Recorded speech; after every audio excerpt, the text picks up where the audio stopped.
신앙 고백하심으로 10월 16일 목요일 새벽 기도회를 시작하도록 하겠습니다.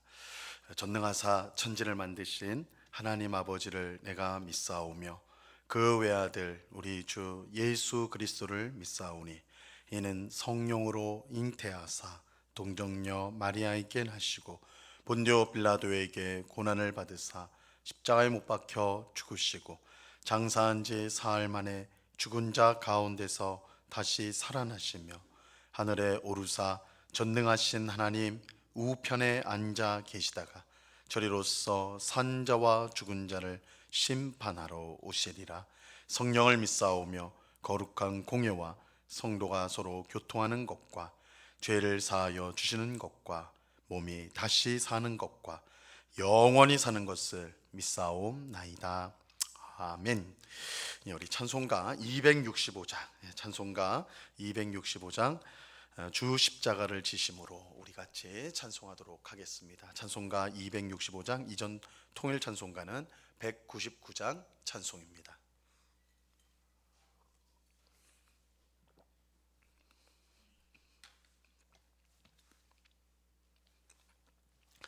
찬송가 265장을 같이 찬송하도록 하겠습니다. 주 십자가를 지심으로 죄인을 구속하셨으니 그 피를 보고 믿는 자는 주님의 진노 면하겠네. 내가 그 피를 유월절 그 양의 피를 볼 때에 내가 널 넘어서 가리라. 흉악한 죄인 괴수라도 예수는 능히 구원하네. 온몸을 피에 담글 때에 주의 진노에 면하겠네. 내가 그 피를 유월절 그 양의 피를 볼 때에 내가 널 넘어서 가리라.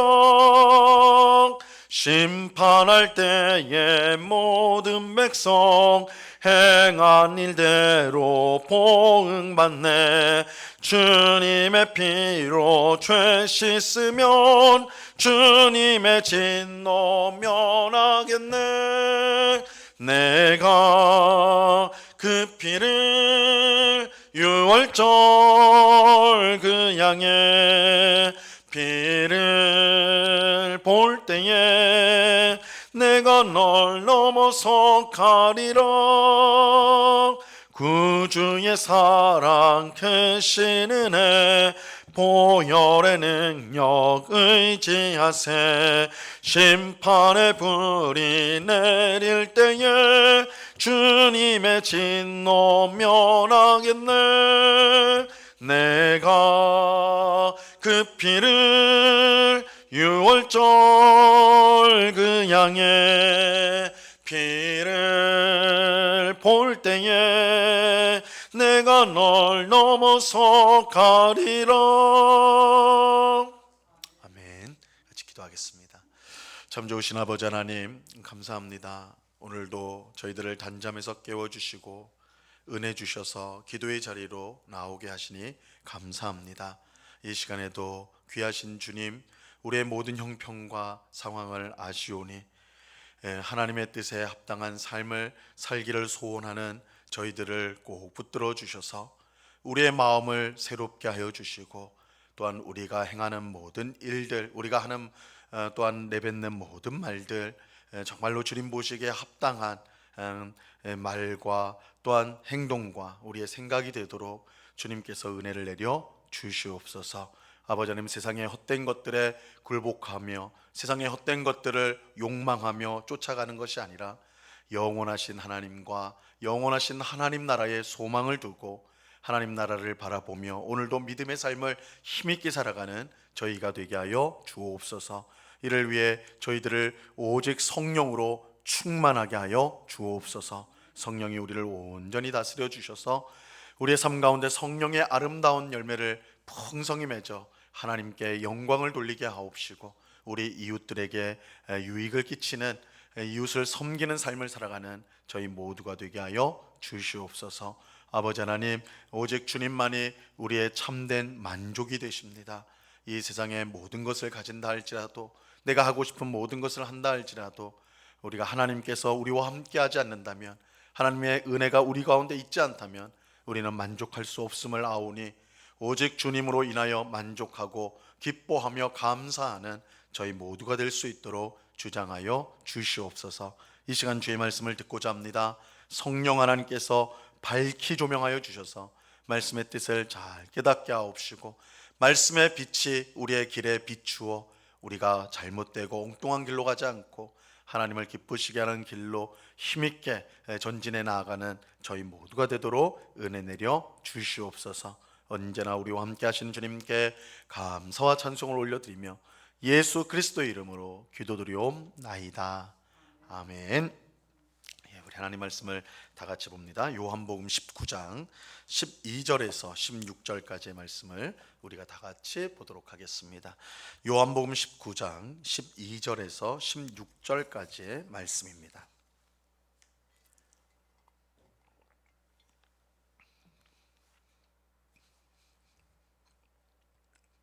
요한복음 19장 12절에서 16절까지의 말씀, 우리 하나님의 말씀을 한 목소리로 다 같이 읽도록 하겠습니다.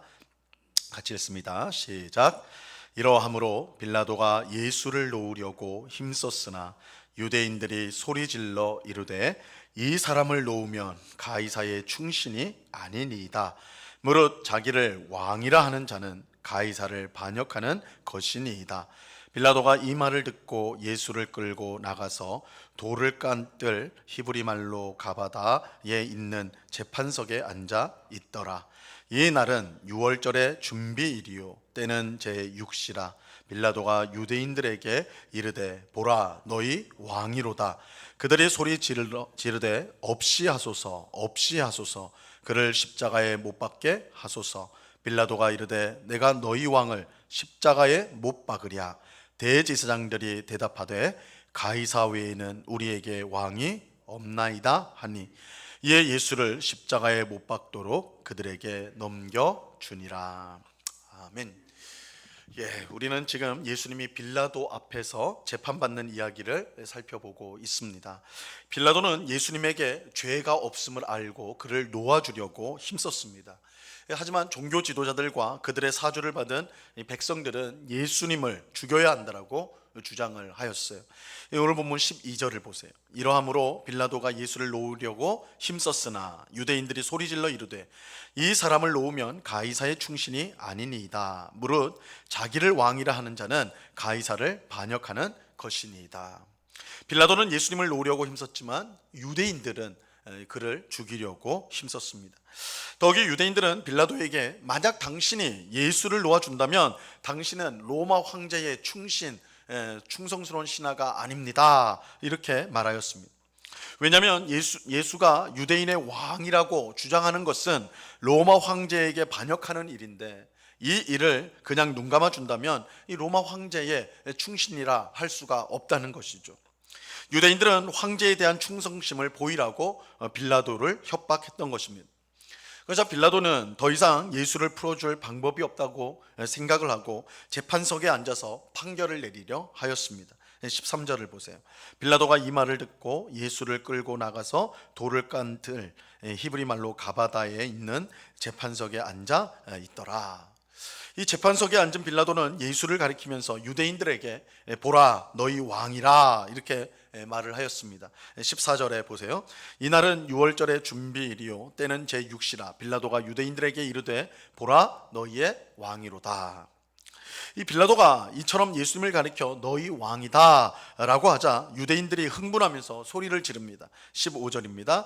그들이 소리 지르되 없이 하소서 없이 하소서, 그를 십자가에 못 박게 하소서. 빌라도가 이르되 내가 너희 왕을 십자가에 못 박으랴. 대제사장들이 대답하되 가이사 외에는 우리에게 왕이 없나이다 하니. 유대인들은 흥분하며 예수를 십자가에 못 박으라고 소리를 질렀습니다. 그자 빌라도는 내가 너희 왕을 십자가에 못 박으랴 물었어요. 이때 대제사장들이 나서서 말하기를 가이사 외에는 우리에게 왕이 없나이다, 이렇게 말했습니다. 이 대제사장들의 말은 매우 충격적이라 할 수 있습니다.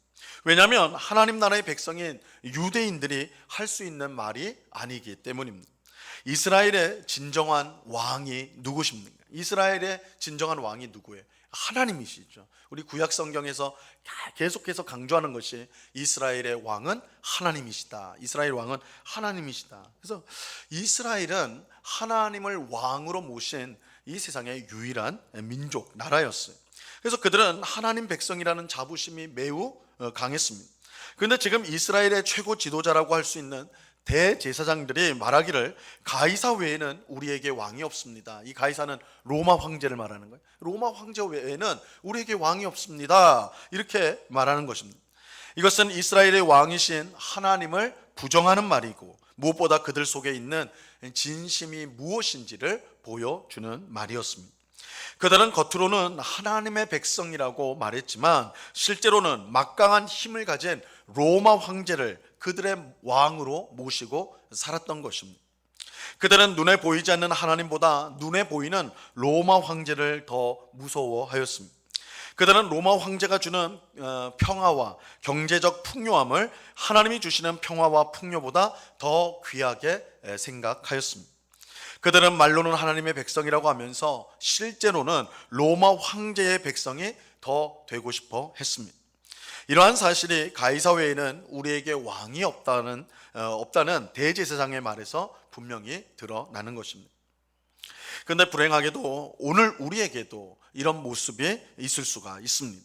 우리도 하나님을 믿는 성도라고 하면서 실제로는 세상을 더 사랑하고 세상이 주는 것들을 더 귀하게 여기며 이 세상을 쫓아 살아갈 수가 있습니다. 하나님이 아닌 세상을 왕으로 모시고 사는 것이죠. 이런 사람들은 겉으로는 경건해 보일 수 있을지 몰라도 실제로는 하나님과는, 하나님 나라와는 전혀 상관이 없는 사람입니다. 예수님을 죽이라고 요구한 종교 지도자들과 백성들은 이처럼 이렇게 하는 것이 하나님을 위한 것이다, 그렇게 생각했지만 실제로는 이 일을 통해서 그들이 정말 누구인가, 그들이 정말 어떤 사람들인가를 드러내었습니다. 입으로는 하나님을 왕이라고 고백했지만 실제로는 로마 황제, 즉 이 세상을 왕으로 삼고 사는 사람들이었습니다. 바로 이런 이유로 그들은 아무 죄가 없는 예수님을 죽이려고 했던 것입니다. 만약 그들이 정말 하나님의 백성이었다면 결코 예수님을 죽이는 일에 나설 수가 없습니다. 하지만 그들이 이 세상에 속한 사람들이었기 때문에 당연히 그들은 예수님을 미워할 수밖에 없었던 것이죠. 한편 오늘 본문 14절에 보면요, 이처럼 예수님께서 십자가 죽음에 판결받은 날이 6월절의 준비일이었다라는 사실을 우리가 알 수가 있습니다. 자, 이것은 예수님의 죽음이 이스라엘 백성들이 지켜왔던 6월절과 깊은 관련이 있음을 알려주는 것입니다. 우리가 잘 아는 대로 6월절은 이스라엘 백성들이 종살이하던 애굽에서 탈출한 것을 기념하는 절기였어요. 하나님께서 애굽에 10가지 재앙을 내려 심판을 하셨습니다. 이때 마지막 재앙이 애굽에서 태어난 모든 장자와 사람에게는 모든 장자, 그리고 짐승에게는 첫째 새끼를 죽이는 것이었어요. 애굽 왕으로부터 시작하여 모든 애굽의 가정에 있는 장자들이 죽임을 당하였습니다. 그런데 이스라엘 백성 중에는 한 명의 장자도 죽지 않았습니다. 똑같은 애굽 땅에 있었으면서 애굽 사람의 장자들은 다 죽었지만 이스라엘 백성의 장자는 죽지 않았어요. 그것은 하나님께서 모세를 통해 미리 어린 양을 잡아서 그 피를 문에 바르도록 하였기 때문입니다. 주의 천사가 피가 묻은 집을 넘어갔기 때문에 이스라엘 백성의 집에는 아무런 피해가 없었던 것이죠. 이처럼 천사가 피를 보고 문을 넘어갔다, 그래서 6월절이라는 이름이 붙었습니다. 6월이라는 건 넘어갔다라는 거예요. 넘어갔다라는 뜻입니다. 이 6월절은 하나님께서 이스라엘 백성을 구원하신 사건을 기념하는 아주 중요한 명절이었습니다. 그런데 예수님의 죽음이 바로 이 6월절에 일어난 것입니다. 이것은 예수님이 6월절 어린 양의 역할을 담당했다라는 것을 보여주는 것이죠. 즉 예수님께서 피 흘려 죽으심으로 우리에게 임할 심판이 임하지 않게 넘어가게 되었다라는 것입니다. 예수님의 피가 우리를 죄와 사망에서 구원하였습니다. 이처럼 예수님께서 우리의 죄를 대신 짊어질 유월절 어린 양이 되신다는 사실을 이 세례자 요한, 예수님의 앞서 와서 예수님을 소개했던 이 세례자 요한은 이미 알고 있었습니다. 요한복음 1장 29절에 보면 예수님을 본 세례자 요한이 이렇게 말을 하죠. 이튿날 요한이 예수께서 자기에게 나아오심을 보고 이르되 보라 세상 죄를 지고 가는 하나님의 어린 양이로다. 세례자 요한은 예수님을 보면서 세상 죄를 짊어지고 가는 하나님의 어린 양이다, 어린 양이다 이렇게 말했습니다. 그리고 예수님은 실제로 유월절 양이 되어서 유월절에 십자가에서 피 흘려 죽으셨어요. 비록 유대인들이 빌라도를 강요하여 예수님을 죽도록 만들었지만 실제로는 예수님이 바로 이 일을 위해서, 즉 유월절 어린 양으로 죽기 위해서 세상에 오셨던 것입니다. 그리고 유월절 어린 양 되신 예수님을 믿는 모든 사람에게 죄 사함과 구원의 은혜가 주어지게 된 것입니다. 오늘 말씀을 통해 우리는 무엇보다 입으로는 하나님의 백성이라고 하면서 실제로는 로마 황제, 이 세상을 왕으로 모시고 살았던 유대인들의 모습이 우리에게도 있지 않은지 우리는 살펴보아야 합니다. 우리는 우리의 왕이신 하나님만을 사랑하고 그의 말씀에 온전히 순종하는 삶을 살아야 하는 것입니다. 또 예수님이 유월절 어린 양이 되셔서 우리의 모든 죄를 사하시고 우리에게 구원을 주셨음을 생각하며 그 구원의 은혜를 감사해야 합니다. 우리 죄인들을 위해 기꺼이 자신의 생명을 주신 주님의 사랑과 은혜를 마음 깊이 새기고 더욱더 주님을 사랑하는 우리가 되어야 하는 것입니다. 이 은혜가 이 새벽에 기도하는 우리 모두에게 충만히 임하기를 우리 주님의 이름으로 간절히 축원합니다. 기도하겠습니다. 하나님 아버지, 예수님을 십자가에 못 박으라고 외쳤던 대제사장이 로마 황제 외에는 우리에게 왕이 없습니다, 이렇게 고백하였습니다. 저들은 하나님을 믿는 자들이고 하나님의 종들이고 또한 하나님을 위해 산다고 말했지만 실제로는 결국은 그들은 로마 황제, 이 세상을 왕으로 모시고 왕으로 삼고 사는 자들임을 스스로 고백한 것입니다. 주님, 우리가 예수님을 믿어 구원을 받고 하나님을 예배하며 하나님 백성이라, 하나님의 자녀라 그렇게 말하며 살아가며도 어느 때는 이 세상이 우리의 왕인 것처럼 세상에 굴복하고 세상의 말을 따르며 세상 사람들이 가는 길로 걸어갈 때가 있는 우리의 모습은 아닌지요.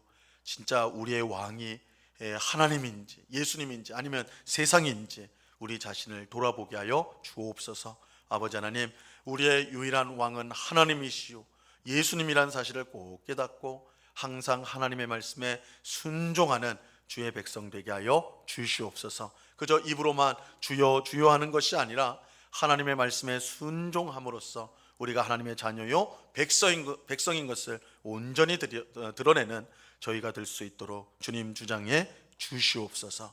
유월절 어린 양 되신 예수님께서 우리의 모든 죄를 대신 짊어지심으로 하나님의 진노가 우리를 넘어갔음을 우리가 믿고 감사를 드립니다. 아버지 하나님, 그 구원의 주님을 우리가 항상 감사하며 베풀어 주신 구속의 은혜 때문에 항상 찬송하며 하나님께 영광을 돌리는 저희들 되게 하여 주시옵소서. 우리에게 임할 하나님의 모든 진노를 어린 양 되신 예수님께서 받으셨음을 알고 이제는 죄를 멀리하고 미워하고 하나님의 뜻에 순종하는 일에 힘쓰는 주의 백성들이 다 될 수 있도록 이 새벽에 귀한 은혜를 내려 주시옵소서. 아버지 하나님, 이 시간에 또한 간절히 기도하옵기는 우리 교회가 파송한 박종호 이민희 선교사를 위해서 기도합니다. 아버지 하나님, 선교지에서 늘 주님의 복음을 특별히 그곳의 젊은이들에게 전하는 귀한 일들을 감당하고 있사오니 아버지 하나님, 그 나라의 말을 능통하게 할 뿐만 아니라 그곳 사람들을 만나고 복음을 전하는 일에 유용하게 쓰임을 받는 우리 선교사들 될 수 있도록 주장해 주시옵소서. 외롭고 힘들 때마다 주님을 바라보게 하옵시고 고국에서 기도하는 교회와 성도들을 기억함으로 다시 힘을 내어서 맡겨주신 선교 사명을 잘 감당하여 맺은 아름다운 열매로 하나님께 영광을 돌리는 선교사 될 수 있도록 주장해 주시옵소서. 우리 원곡교회는 이러한 파송 선교사와 또한 협력하고 있는 모든 선교사님들을 위해서 항상 기도에 깨어있게 하옵시고, 저들을 도움으로 항상 이 선교에 앞장서는 복된 교회, 복된 성도가 될 수 있도록 주님께 쓰임받는 저희들 되게 하여 주시옵소서. 이 시간에 여러 가지 기도의 제목들로 기도하는 주의 백성들 한 사람 한 사람 붙들어 주시고, 우리의 기도에 귀를 기울이시고 가장 복된 응답으로 우리에게 주실 줄로 믿고, 이 시간 의심하는 마음을 버리고 믿음으로 간구하는 귀한 기도의 시간이 될 수 있도록, 그래서 하나님을 더 사랑하게 되고 하나님을 더 친근히 모시며 살아가는 저희가 되도록 은혜를 내려 주시옵소서. 늘 우리와 함께 하신 주님께 감사와 찬송을 올려드리며 예수 그리스도 이름으로 기도드리옵나이다. 아멘. 하늘에 계신 우리 아버지여, 이름이 거룩히 여김을 받으시오며 나라에 임하옵시며 뜻이 하늘에서 이룬 것 같이 땅에서도 이루어지이다. 오늘날 우리에게 일용할 양식을 주옵시고, 우리가 우리에게 죄 지은 자를 사하여 준 것 같이 우리 죄를 사하여 주옵시고, 우리를 시험에 들게 하지 마옵시고 다만 악에서 구하옵소서. 대개 나라와 권세와 영광이 아버지께 영원히 있사옵나이다. 아멘.